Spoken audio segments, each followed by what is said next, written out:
Praneeth group వారి group park Spanish model triplex Vilas Dundigal Gagillapur. మరిన్ని వివరాలకి ఈ కింద నంబర్ని సంప్రదించండి. తెలుగు రాష్ట్రాల్లో ఉపరితల ఆవర్తన నేపథ్యంలో రానున్న 5 రోజుల్లో వానలు అలాగే ఈదురుగాలులతో కూడిన వాతావరణం ఏర్పడిన నేపథ్యంలో మనతో పాటు విశాఖ వాతావరణ కేంద్ర అధికారిని సుధావల్లి మనతో పాటు ఉన్నారు. మేడం, రానున్న రోజుల్లో వాతావరణం ఏ విధంగా ఉండబోతుంది? ఈ ఉపరితల ఆవర్తన పరిణామం ఏ విధంగా ఉండబోతుంది? ఉపరితల ఆవర్తనం south east bay of Bengal ఆగ్నేయ బంగాళాఖాతంలో ఉంది. దాని నుండి అది ఆ 1.5 నుండి 5.8 కిలోమీటర్స్ హైట్ వరకు ఆవరించి ఉంది. దాని నుండి టిల్ట్ కూడా ఉంది. పైకి వెళ్ళే కొలది అది హైట్తో పాటు సౌత్ వెస్ట్ డైరెక్షన్లో వంగి ఉంది. దీని నుండి ఒక ట్రఫ్ అల్పపీడన ద్రోణి ఏర్పడింది. అది సెంట్రల్ క్యాప్ వరకు ఎక్స్టెండ్ అవుతుంది. ఆ ట్రఫ్ కూడా 1.5 నుండి 5.8 కిలోమీటర్ల మధ్యలో టిల్ట్ తోటి సౌత్ వెస్ట్ వైపు టిల్ట్తో ఉంది.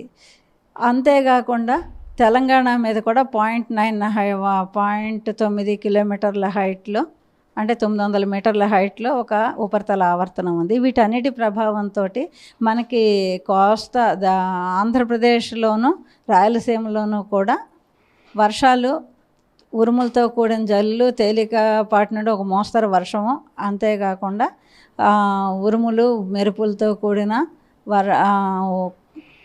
థండర్ స్టార్మ్ యాక్టివిటీ ఏర్పడే అవకాశం ఉంది. ఈరోజు వీటితో పాటే 40 నుండి 50 కిలోమీటర్ల వేగంతో గాలులు కూడా వీచే అవకాశం ఉంది.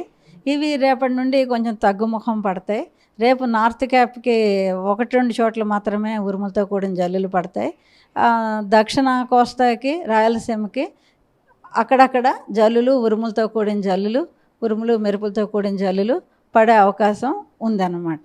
ఈ రానున్న 5 రోజుల పాటు కూడా 30 నుండి 4 రోజుల పాటు ఈరోజు 40 నుండి 50 కిలోమీటర్ల వేగంతో గాలులు ఉన్నప్పటికీ రేపటి నుండి 30 నుండి 40 కిలోమీటర్లు పెర్ అవర్ వేగంతో దక్షిణ కోస్తా, ఉత్తర కోస్తా, రాయలసీమలో వర్షాలు పడే గాలులు వీచే అవకాశం ఉంది.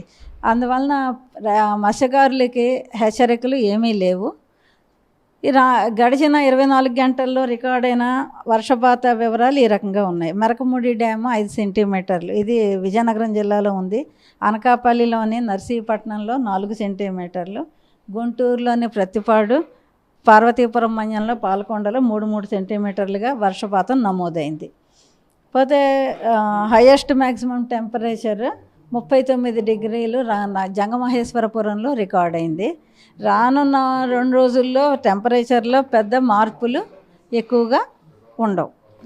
మేడం, ఇంకా కొన్ని ప్రదేశాలు అయితే మటుకు విస్తారంగా మన ఈదురుగాలు కొన్ని చోట్ల ఉంటే, కొన్ని చోట్ల హెవీ టెంపరేచర్స్ అయితే ఉన్నాయి. మనం వైజాగ్లో కూడా చూడొచ్చు, బాగా చాలా విస్తారంగా ఉన్నాయి. ఇప్పటి వరకు ఉండొచ్చు అంటారు ఈ టెంపరేచర్స్? ఎండాకాలము మాయిశ్చర్ అంటే హ్యూమిడ్ తేమ అందుబాటులో ఉన్నప్పుడు థండర్ స్టార్మ్స్ డెవలప్ అయ్యే అవకాశం ఉంటుంది. దీనికి తోడు ఇప్పుడు ఈ సర్క్యులేషన్లు, ట్రఫ్లు ఉన్నప్పుడు కొంచెం సపోర్ట్ ఎక్కువయ్యి కొంచెం ఈ 4-5 రోజులు ఈ వర్షాలు, ఉరుములతో కూడిన జల్లులు ఉండే అవకాశాలు ఉంటాయి. మేడం, ఈ ఎండాకాలంలో మొత్తానికి వాతావరణం ఎప్పుడు చల్లబడిపోతుంది ఓవరాల్గా? ఇదంతా ఇంకా ఎండాకాలంలోనే ఉన్నాం. మాన్సూన్ ఇంకా సెట్ అవ్వలేదు. అప్పటి వరకు టెంపరేచర్స్ మనకి మాన్సూన్ సెట్ అవ్వడానికి June 5th వరకు కూడా టైం ఉంది. అంతవరకు ఎండలు కొనసాగుతూనే ఉంటాయి. ఇది ప్రధానంగా మనం చూసుకోవచ్చు. మరో 4 రోజుల్లో అయితే ఈ ఉపరితల ఆవర్తన నేపథ్యంలో ఈ విధంగా ఉండబోతుందని చెప్పి విశాఖ వాతావరణ శాఖ అధికారిని వల్లి అయితే తెలియజేస్తున్నారు. కెమెరామెన్ మూర్తితో శివరామకృష్ణ టీవీ, విశాఖపట్నం నుంచి. ఇండియా పాకిస్తాన్ తాజా అప్డేట్స్ కోసం డౌన్లోడ్ చేసుకోండి RTV లైవ్ యాప్.